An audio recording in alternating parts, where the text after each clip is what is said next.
Sheriff Crenshaw blocked the booth, arms crossed, grinning. Somebody left the cage open. We got a stray in here. Get up. Animals eat outside, not at the table with people. I'm just passing through town, having breakfast. Crenshaw snorted. Passing through? With what? Stolen money? I'm a paying customer, Sheriff, that's all. Get your ass up before I put you down like one. Crenshaw grabbed him by the neck like a man snatching a stray off the street, slammed him chest first into the table. Cuffs clicked shut over scrambled eggs and spilled coffee. The whole diner watched. Not one voice, not one hand. But that man he just cuffed over scrambled eggs? One phone call. That's all it would take to end that sheriff's entire career. 6 hours earlier, Hadley Springs was the kind of town that looked perfect from the highway. White church steeple poking up through the trees, a single stoplight swinging in the breeze, lawns cut clean, porches swept.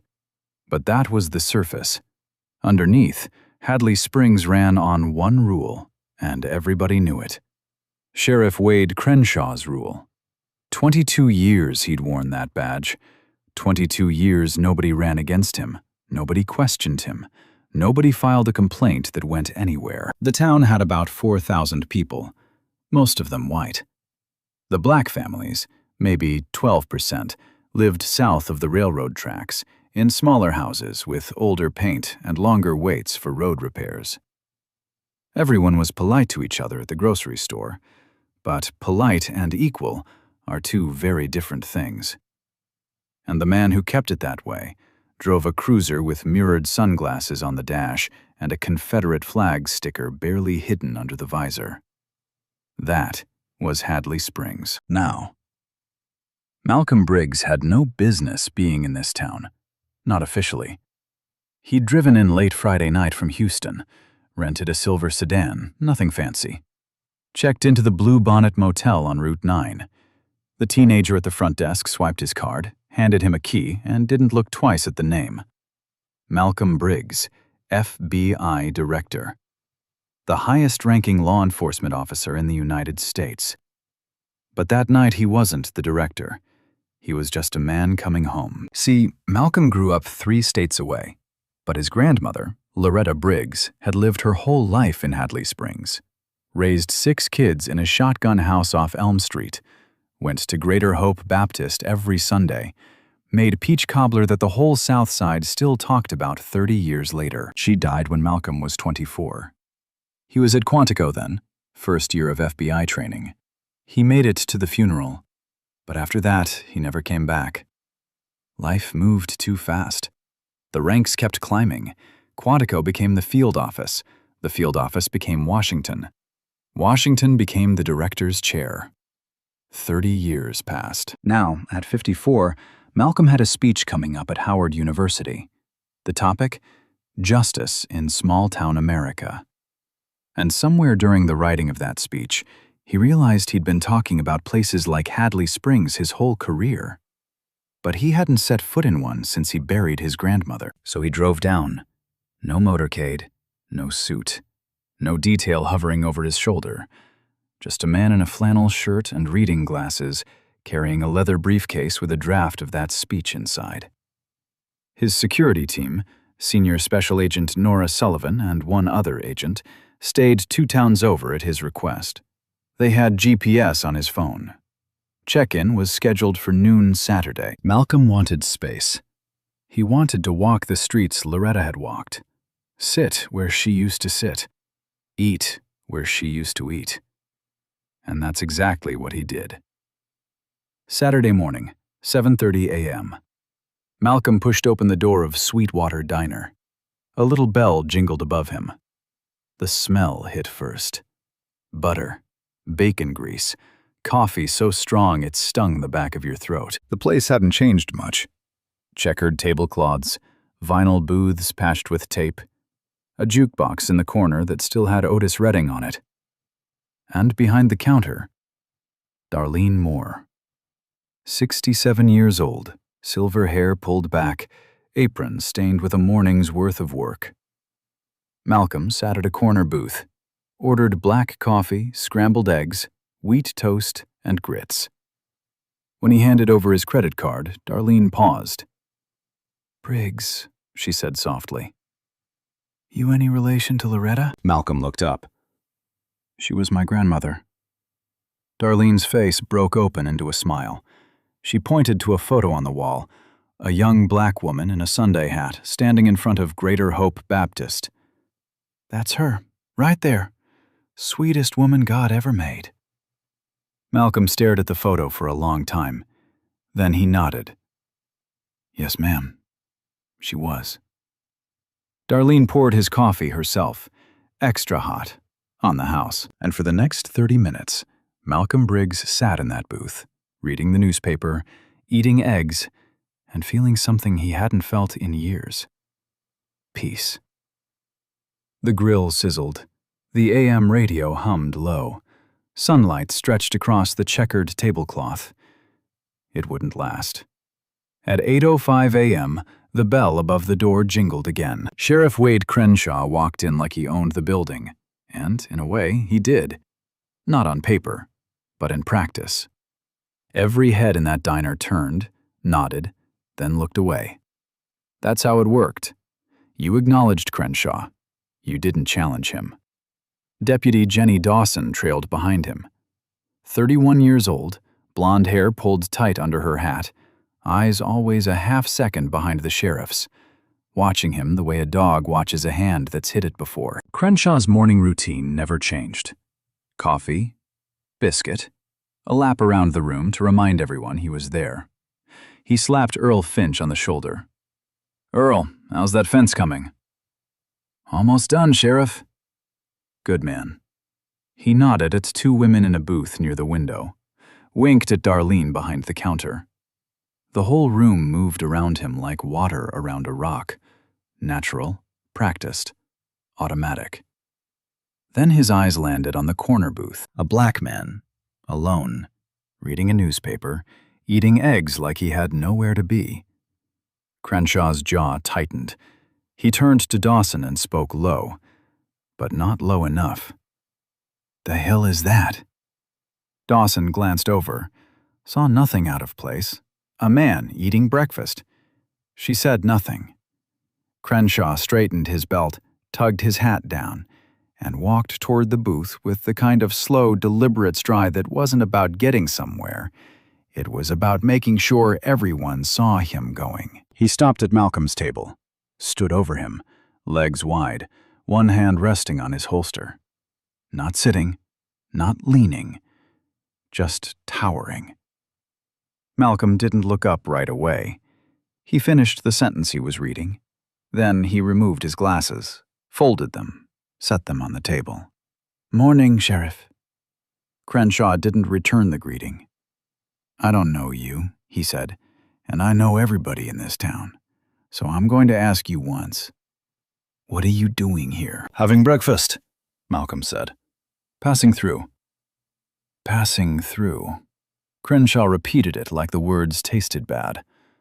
"From where?" "Houston." Houston. Crenshaw looked him up and down. Slow. The way you'd inspect something on the bottom of your shoe.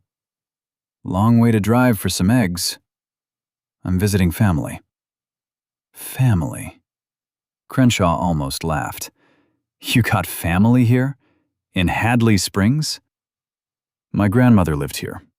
Loretta Briggs." "Never heard of her." Behind the counter, Darlene flinched. Her hand curled around the dish towel. She'd known Loretta for 40 years. Everybody in this town had known Loretta, Crenshaw included.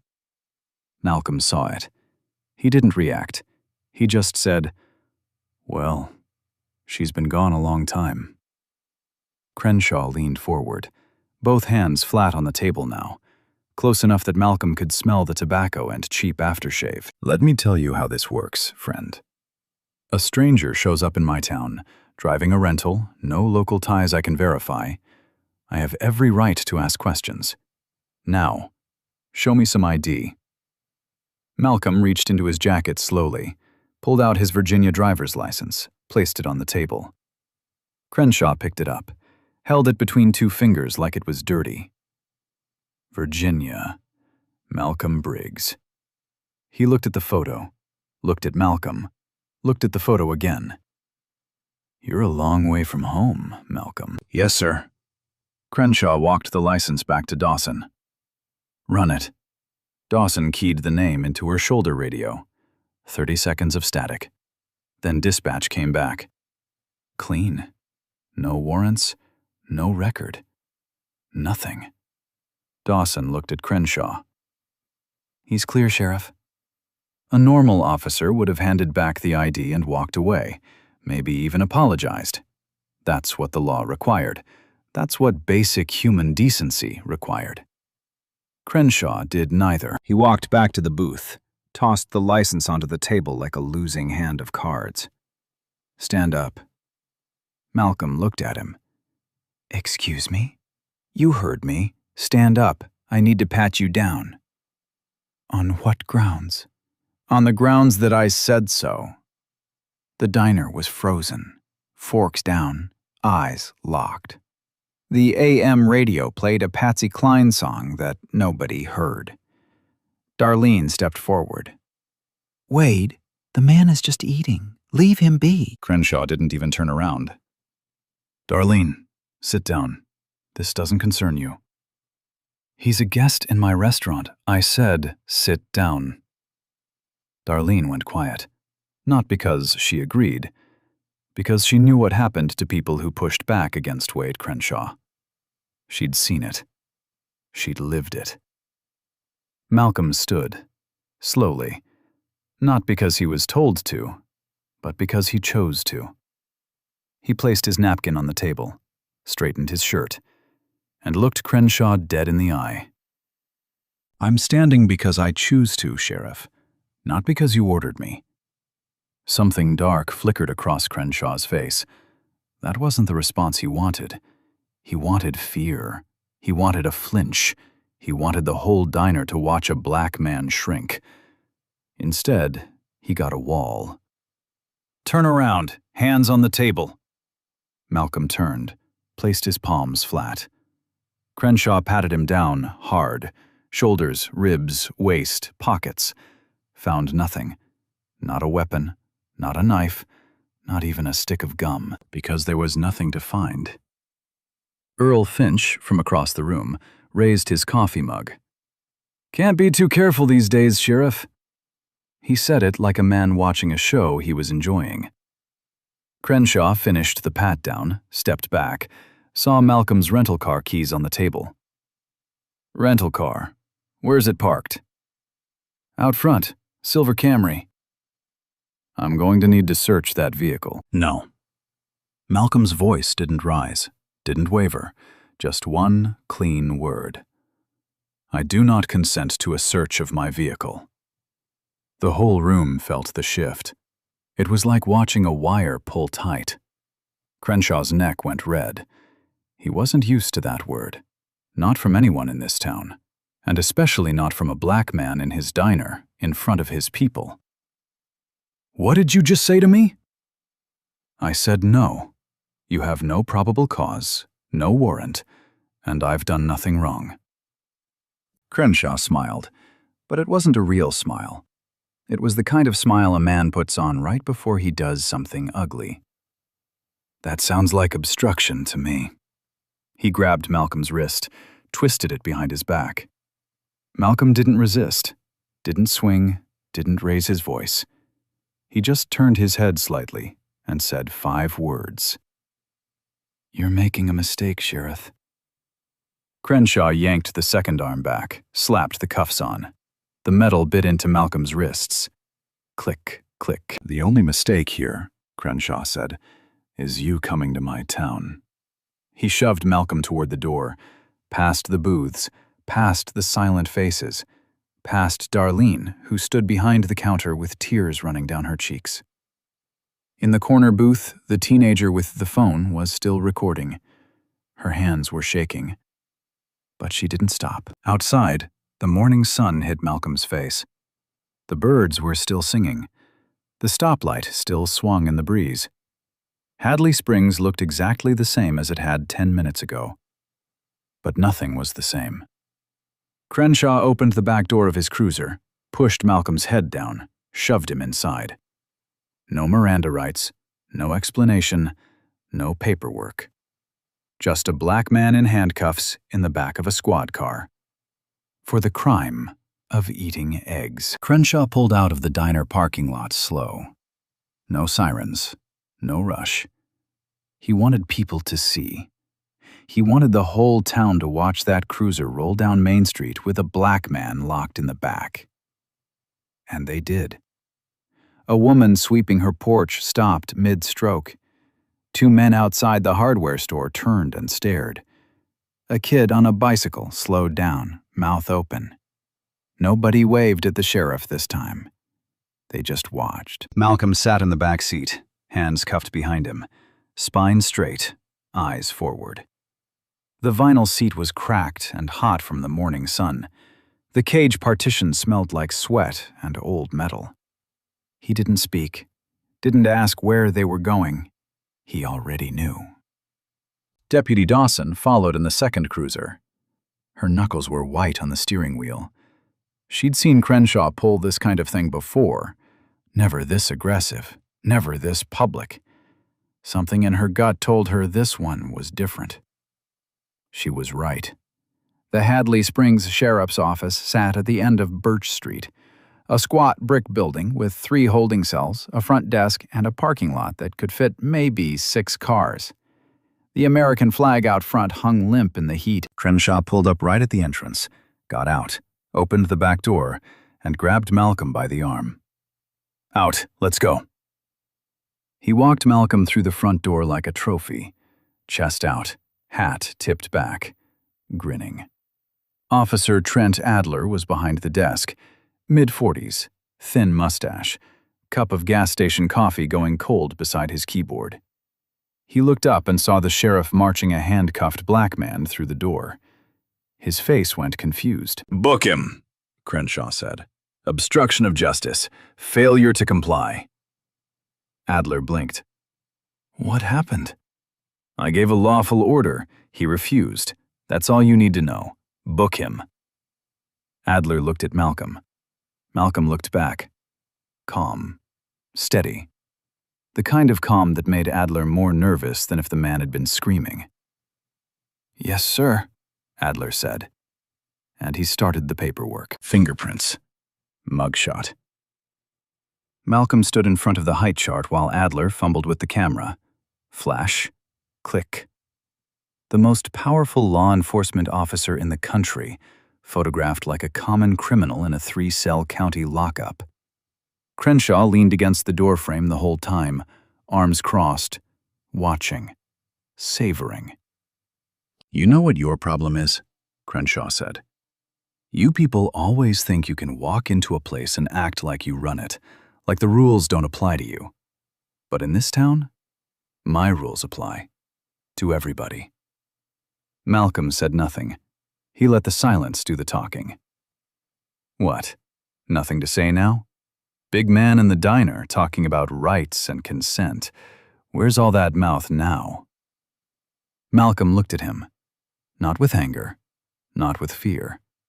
With something Crenshaw couldn't read. And that made it worse. "I'd like my phone call," Malcolm said. Crenshaw laughed. "You'll get it when I decide you get it." "That's a constitutional right, Sheriff, not a favor." "In here?"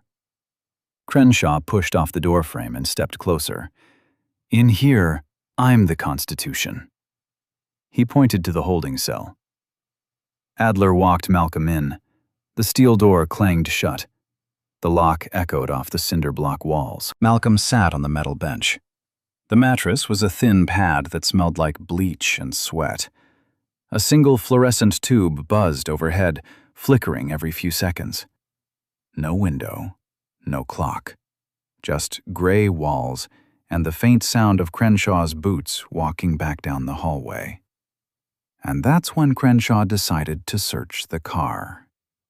He drove back to the diner alone. The silver Camry was still parked out front.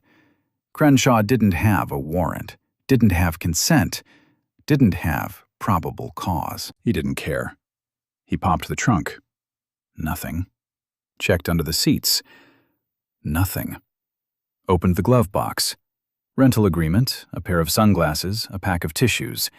He almost closed it. Then he saw the leather briefcase on the passenger seat. He opened it. Inside, a manila folder marked Howard University, speech draft. A leather-bound notebook. A government-issued phone charger. And at the bottom, tucked inside a felt pocket, an FBI credentials case. Crenshaw flipped it open.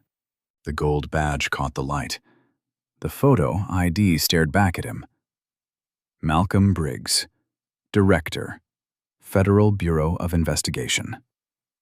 Crenshaw looked at it for 5 seconds, then he snorted. FBI Director. He said it out loud to nobody. Right, and I'm the damn president. He tossed the credentials back onto the seat, closed the briefcase, walked back to his cruiser. In his mind, the math was simple. A black man with a fake FBI badge. Probably bought it online. Probably trying to scam somebody. It never, not for 1 second, occurred to Wade Crenshaw that the badge was real. Because in his world, a black man could not be the FBI director. That job belonged to someone else. Someone who looked like him. He drove back to the station, walked past Adler's desk, went straight to the holding cell, and sat in a folding chair across from the bars. So I searched your car, he said, casual, like he was talking about the weather. Malcolm looked up. Without a warrant. Found something interesting. An FBI badge. Crenshaw grinned. Real nice one, too. Where'd you buy it? eBay? That badge is real, Sheriff. Sure it is. And that makes you, what? The director of the FBI? He laughed, slapped his knee. Malcolm didn't blink. Yes, that's exactly what that makes me. Crenshaw stopped laughing, studied Malcolm's face for any crack, any smirk, any sign of a bluff. He found nothing but stone.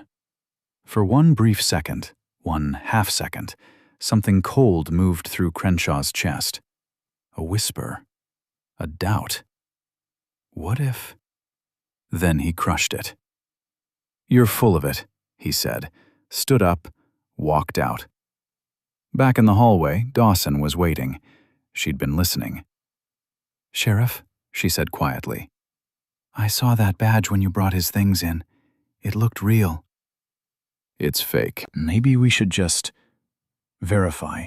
I said it's fake, Dawson. Drop it. Dawson dropped it. She walked back to her desk, sat down, pulled out her personal phone under the desk, and texted her husband 3 words. Something bad happening.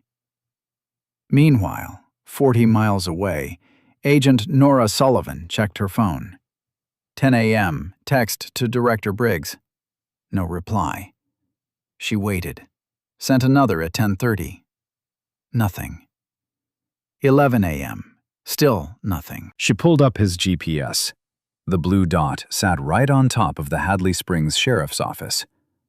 Sullivan picked up her desk phone, dialed the station. 3 rings. Adler picked up. Hadley Springs Sheriff's Office. This is Senior Special Agent Nora Sullivan, Federal Bureau of Investigation. I'm calling regarding a man you may have in custody. Malcolm Briggs. Adler's stomach dropped.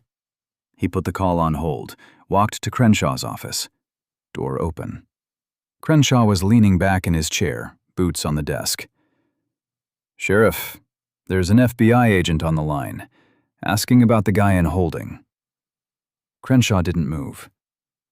Tell her we're handling a local matter. She said she's a senior special agent, and I said hang up the phone, Trent. Adler walked back to his desk, picked up the receiver.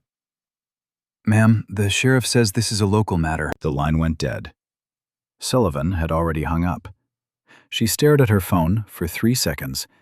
Then she called the FBI Houston field office. This is SSA Sullivan.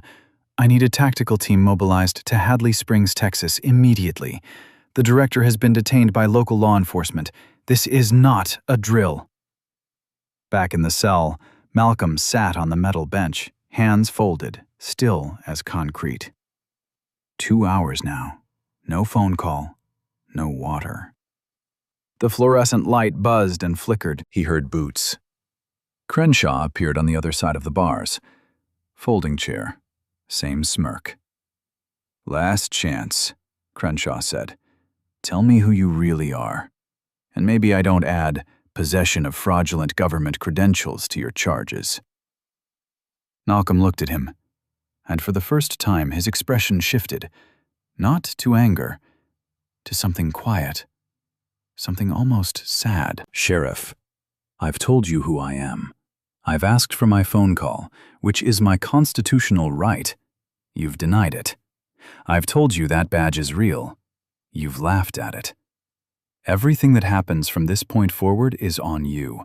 Every single consequence. On you." Crenshaw tilted his head. "Is that a threat?" "No," Malcolm said. "It's the last bit of mercy you're going to get." The fluorescent light flickered. The station was quiet.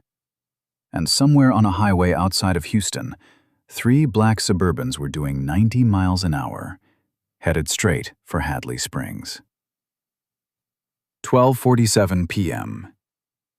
Hadley Springs had never seen anything like it. 3 black Chevrolet Suburbans rolled down Main Street in a tight line. No sirens, no lights. Just 3 tons of tinted glass and federal authority moving through town like a slow, rolling storm. People stopped on the sidewalk. A man dropped his grocery bag. The woman at the post office stepped outside and just stared. The Suburbans pulled into the sheriff's station parking lot. Perfect V formation. Engines cut. Silence. Then the doors opened. Agent Nora Sullivan stepped out first. Dark suit, FBI badge on her hip. Sidearm visible. Sunglasses off. Her face was the kind of calm that came right before someone's life fell apart. 6 agents followed. All suited, all armed, all moving with the kind of precision that only federal training puts into a person's walk. Sullivan pushed through the station's front door. The hinges groaned. The air conditioning was barely working. Adler was behind the desk, mid-bite into a sandwich. He saw the badges, the suits, the sidearms. The sandwich hit the desk. "I'm Senior Special Agent Nora Sullivan, Federal Bureau of Investigation." Her voice filled the room without rising. "You are holding FBI Director Malcolm Briggs in your custody. Take me to him. Now." Adler's mouth opened, closed, opened again. No sound came out. Crenshaw heard the commotion from his office. He stepped into the hallway, saw the suits, saw the badges, saw the Suburbans through the window. Black, massive, unmistakable.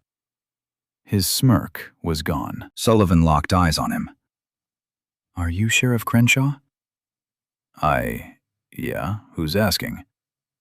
"I just told you who's asking." She took one step closer. "Where is Director Briggs?" Crenshaw's tongue went dry. His eyes darted to Adler, to Dawson, who was standing in the corner, arms folded, face white as paper. Back to Sullivan. "Now hold on," he said. His voice cracked on the second word. "We got a situation here, a local matter. The man didn't have proper—" "Where is he?" Crenshaw pointed down the hallway. He didn't speak. His arm was shaking. Sullivan walked past him. Her shoulder nearly brushed his. He flinched. She reached the holding cell, stopped.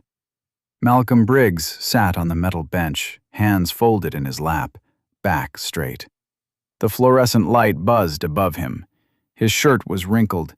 His wrists had red marks from the cuffs. But his eyes were exactly the same as they'd been at 7:30 that morning. Calm, steady, unbroken. "Director Briggs," Sullivan said. "Are you injured?" "No." Malcolm stood, rolled his shoulders. "But I'd like these cuffs off." Sullivan turned, looked at Crenshaw, who had followed her down the hallway like a man walking to his own sentencing. "Uncuff him, now." Crenshaw's hands were trembling. He fumbled for the keys on his belt, dropped them once, picked them up. His fingers couldn't find the right one. "I didn't. He never showed me any." "He showed you his driver's license," Sullivan said. "He told you his name. You searched his vehicle, illegally, and found his FBI credentials. You held them in your hands, and you laughed." Crenshaw said nothing. "Uncuff him, Sheriff. I won't ask again." Crenshaw stepped forward. His hands shook so hard the keys rattled against the steel. He unlocked the left cuff, then the right. Malcolm rubbed his wrists, slow circles. The red marks ran deep. He looked at Crenshaw, didn't raise his voice, didn't curse, didn't threaten. He just spoke, and every word landed like a gavel. "I told you exactly who I was, 3 times. You didn't believe me. Not because I lacked credentials, not because I lacked identification, but because you looked at me and decided that a black man couldn't possibly hold that title. That's not a mistake, Sheriff. That's who you are." Crenshaw's mouth moved. Nothing came out. Sullivan handed Malcolm his phone, his briefcase, his credentials, everything recovered from the rental car.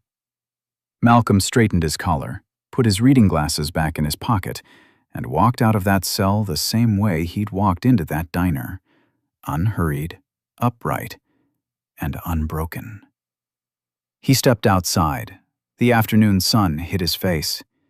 6 FBI agents flanked him on either side. The Suburbans idled in the lot. Across the street, a crowd had gathered. Word travels fast in a town of 4,000. Darlene Moore was there, hand pressed over her mouth, tears streaming. The teenager from the diner was there, too, phone still out, still recording. Malcolm turned to Sullivan. "I want a full federal civil rights investigation opened into the Hadley Springs Sheriff's Department, effective immediately. Every traffic stop, every arrest, every complaint filed against this office in the last 20 years. All of it." "Already in motion, sir." Malcolm looked back at the station door. Crenshaw stood in the frame, gripping the doorpost like it was the only thing holding him upright. 22 years of power. 22 years of fear. 22 years of walking into rooms and watching people shrink. All of it, ending right here in a parking lot, under the afternoon sun, because he couldn't believe a black man eating breakfast was worth more than his badge. Malcolm held his gaze for 3 seconds. Then he turned away. He didn't need to say another word. The Suburbans said it for him. It took less than an hour for Wade Crenshaw's world to collapse. The first thing he did was call Commissioner Boyd Stockton. His fingers were still shaking when he dialed. 4 rings. 5. Voicemail. He called again. Voicemail. Again. Voicemail. Stockton had already heard. The whole county had already heard.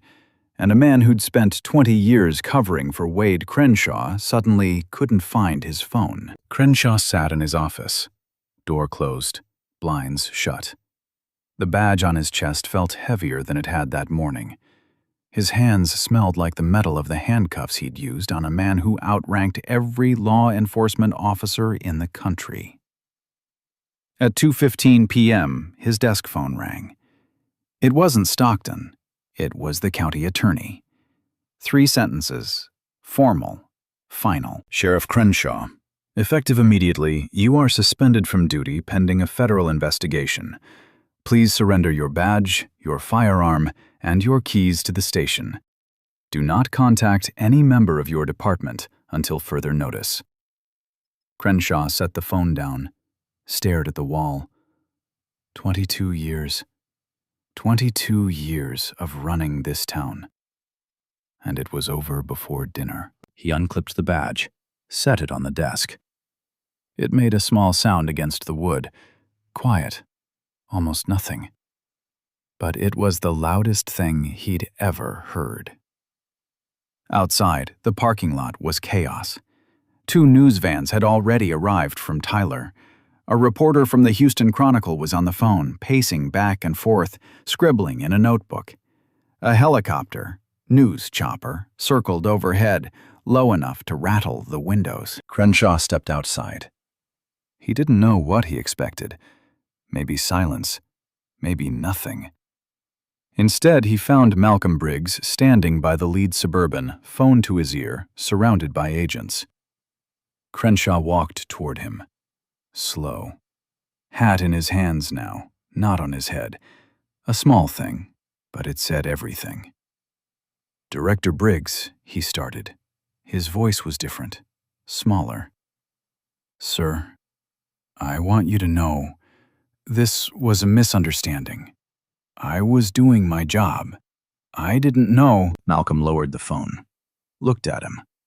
Not with rage, not with satisfaction, with something worse. Clarity. "Your job," Malcolm said. "Let me tell you what your job was this morning, Sheriff.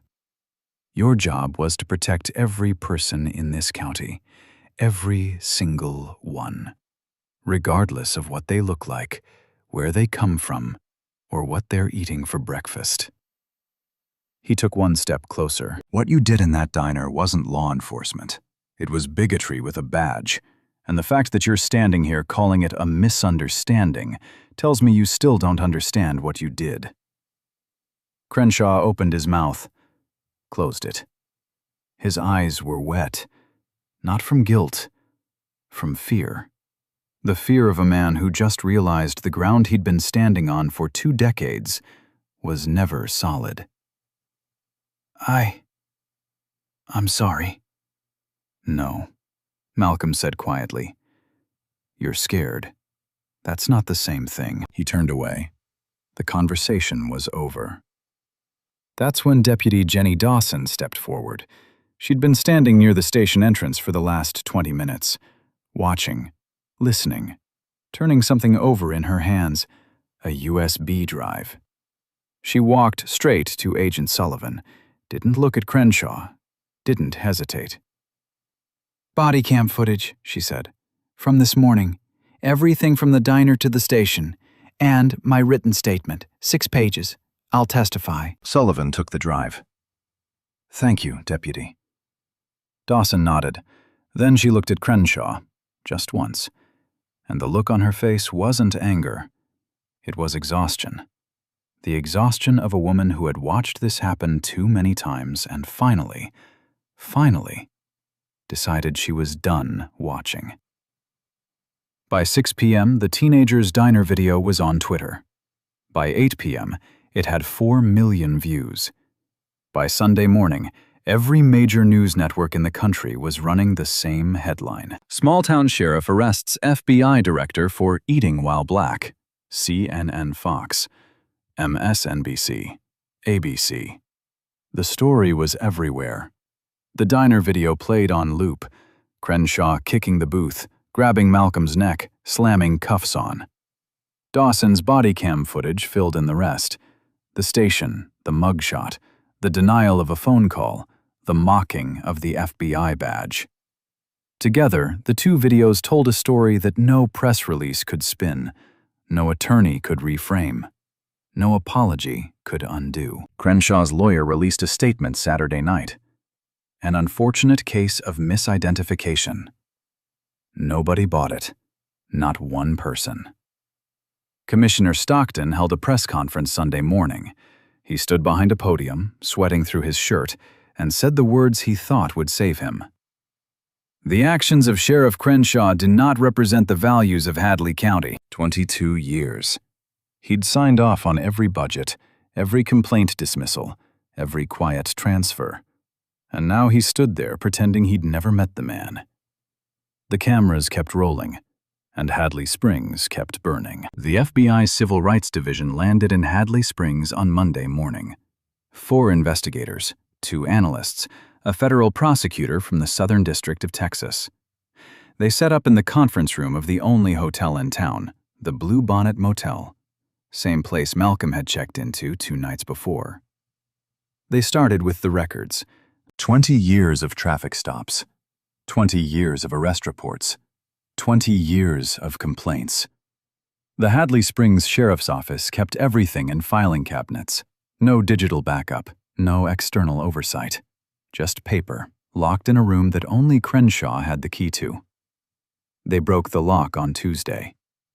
What they found inside was worse than anyone expected. 342 traffic stops of Black and Latino drivers on the same stretch of Highway 12 over the past decade. 41 stops of white drivers. Same road, same speed limit, same 10-mile stretch. The ratio wasn't a pattern, it was a policy. 14 excessive force complaints, every single one filed by a person of color, every single one dismissed, and every single dismissal signed by the same hand, Wade Crenshaw. 3 cases where charges were fabricated from nothing. A Black teenager arrested for loitering outside his own house. A Latino truck driver detained for 12 hours over a suspicious cargo manifest that turned out to be a grocery delivery. A Black woman pulled over for a broken taillight that wasn't broken. The deputy's body cam proved it. All 3 cases buried. All 3 complainants pressured into silence. And then they found the shredder logs. Crenshaw had ordered Adler and 2 previous deputies to destroy complaint records on 4 separate occasions. The deputies kept copies, not out of bravery, but out of self-preservation. They knew one day the walls would close in. They just didn't know it would be because of a plate of scrambled eggs. Deputy Dawson cooperated fully. She sat in that motel conference room for 9 hours over 2 days. She gave them everything. Names, dates, patterns, internal conversations she'd overheard, orders she'd been given that she knew were wrong. "He told me once," she said, voice steady, eyes red, "that the South Side needed to be reminded who was in charge at least once a month. Those were his exact words, once a month." 2 former deputies came forward within the week. Their testimonies matched Dawson's, nearly word for word. The culture inside that department wasn't just toxic, it was engineered. Crenshaw hadn't inherited a broken system, he'd built one. The federal grand jury convened 6 weeks later in Houston. The indictment came down on a Thursday. 23 counts. Deprivation of civil rights under color of law. 18 U.S.C. Section 242. 4 counts, 1 for Malcolm Briggs, 3 for the fabricated arrest victims. False arrest and unlawful imprisonment. 2 counts, illegal search and seizure, 4th Amendment violation. 2 counts, obstruction of justice, denying Malcolm's phone call, dismissing FBI credentials, ordering Adler to hang up on a federal agent. 3 counts, pattern of civil rights abuses, enhanced charges based on the 20-year record of racial targeting. 12 counts. Total, 23 federal charges. No bail. Crenshaw was arrested at his home at 6 a.m. on a Friday. He was eating breakfast when they knocked. The irony was not lost on anyone. Commissioner Boyd Stockton was indicted separately. Conspiracy to obstruct justice, destruction of public records, failure to report civil rights violations. 8 counts. His 20-year partnership with Crenshaw, the budget approvals, the complaint dismissals, the quiet transfers of deputies who asked too many questions, all of it laid out in black and white. The trial began 4 months later, federal court, Houston. Judge Eleanor Pace presiding. Crenshaw's defense was simple. Honest mistake. No racial intent. A sheriff doing his job in a town with limited resources and rising concerns about outsiders. The prosecution's case was simpler. They played the diner video first. The whole courtroom heard it. Somebody left the cage open. The gasps were audible. Then Dawson's body cam. The mugshot, the mocking of the FBI badge.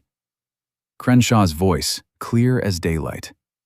You people always think you can walk into a place and act like you run it. Then the statistics. 342 stops versus 41. A chart projected on the screen. 2 bars, side by side. One towering, one barely visible. No explanation needed. Then the witnesses. 11 victims over 2 decades. One by one, they took the stand. The teenager, the truck driver, the woman with the tail light. 8 others who had never filed complaints because they were afraid. They weren't afraid anymore. Then Dawson. 6 hours of testimony. Calm, detailed, devastating. Then the 2 former deputies. Their voices shook, but they didn't stop.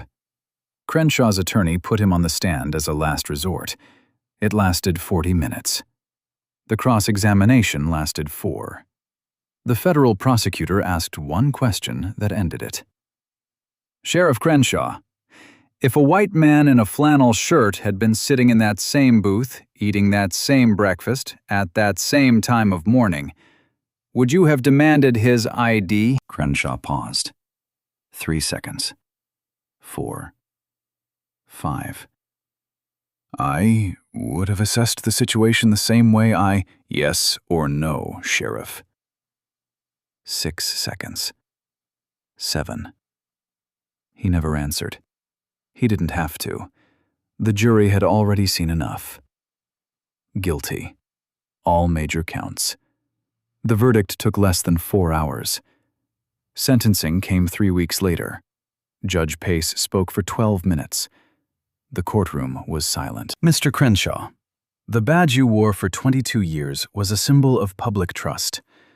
You turned that symbol into a weapon. You used your authority not to protect, but to control, to humiliate, and to harm. You targeted people based on the color of their skin. You destroyed evidence. You silenced victims. And when you held the credentials of the FBI director in your own hands, you could not, you would not, believe that a black man could hold that title. This court will not tolerate the corruption of law enforcement into an instrument of racial oppression. 12 years. Federal prison. No early parole on the civil rights charges. Pension revoked. Stockton. 4 years. Permanent ban from public office. Crenshaw stood when they read the sentence. His legs buckled slightly. The marshals caught his arms. He looked at the gallery, the cameras, the reporters, the faces of the 11 people he'd spent 20 years silencing. None of them looked away. 3 weeks later, Hadley Springs held a community meeting at Greater Hope Baptist Church. Standing room only. Darlene Moore stood at the front. Her voice cracked twice, but she didn't stop. I've been afraid in this town for 40 years, she said. Afraid to speak. Afraid to complain. Afraid to look that man in the eye. I'm 67 years old, and this is the first time I feel like I can breathe. The room didn't applaud. They just cried. Together. A special election was held the following month. The new sheriff, the first in Hadley Springs history to undergo mandatory federal civil rights training, took office on a Monday. That same week, Malcolm Briggs stood behind a lectern at Howard University. The auditorium was packed, standing room only. He didn't mention Hadley Springs by name. He didn't have to. I sat in a jail cell not long ago, he said. Not because I broke a law, but because someone with a badge decided that my skin was a crime. And I want every person in this room to know the system that put me in that cell is the same system I've spent my life trying to fix. And I'm not done. The room stood. Every single person. So, where are they now? Malcolm Briggs stayed on as FBI director, but something shifted after Hadley Springs. He launched a nationwide initiative, a federal oversight program targeting small-town police departments with repeated civil rights complaints. The kind of departments that operate in the dark. The kind where one man wears the badge and writes the rules, and nobody checks the math. The program was named the Loretta Briggs Community Trust Initiative, after his grandmother. The woman in the Sunday hat on the wall of Sweetwater Diner. Malcolm still visits Hadley Springs when he's in Texas, drives the same silver rental sedan, sits in the same corner booth, orders the same thing: black coffee, scrambled eggs, wheat toast, and grits. Darlene still pours his coffee herself, extra hot, on the house. The photo of Loretta Briggs is still on the wall, but now it sits inside a gilded frame. Darlene bought it the week after the trial. She deserved better than a thumbtack, she told a reporter. She always did. Wade Crenshaw is serving his sentence at a federal correctional facility in Beaumont, Texas. He lost his pension, lost his house, couldn't keep up the payments, lost his wife. She filed for divorce 3 months into the sentence. His name shows up now in law enforcement training academies across the country, not as a lesson in policing, as a warning. Cadets study his case the way medical students study malpractice. What went wrong? Where the system failed? How one man's unchecked authority poisoned an entire community for 2 decades. His mugshot, the one taken the morning they arrested him at his own breakfast table, is projected on a screen in a classroom in Quantico. The same Quantico where Malcolm Briggs started his career 30 years ago. Commissioner Boyd Stockton completed his 4-year sentence. He was released to a town that no longer recognized him. No office, no allies, no handshake at the diner. He moved to Arkansas. Nobody followed. Deputy Jenny Dawson served as interim sheriff for 6 months during the transition. She did the job quietly. No speeches, no press tours. She answered every complaint personally. She reviewed every traffic stop. She unlocked the filing cabinet in the back room and left it open. After 6 months, she resigned. Took a position with the Department of Justice Civil Rights Division as a field consultant. She travels to small towns now, the kind of towns that look perfect from the highway. She sits down with deputies and officers and asks one question: "What are you afraid to report?" Most of them answer, "I spent years watching it happen," she told a journalist. "I told myself I was waiting for the right moment, but there's no right moment. There's just the moment you decide you're done being part of it." Hadley Springs changed. Not overnight, not all at once, but it changed. The Confederate memorial in the town square was removed by a public vote, 71 to 29%. It took 3 hours to take down what had stood for over 60 years. A few people protested. Most people watched in silence. Some of them cried. Not from loss, from relief. A community oversight board was established for the sheriff's department. 5 members, elected, 3 of them from the south side of the railroad tracks. For the first time in the town's history, the people most affected by policing had a seat at the table where policing was discussed. Sweetwater Diner is still open. Busier than ever, actually. People drive in from 2 counties over now. Not for the eggs, though the eggs are still good. They come because of the story. They come because of the photo on the wall. They come because Darlene Moore taped a framed copy of the Constitution right next to Loretta Briggs's picture. "So nobody forgets what rats look like," she says, every time someone asks. Every single time. If that question hits you somewhere real, drop your answer in the comments. I want to hear it.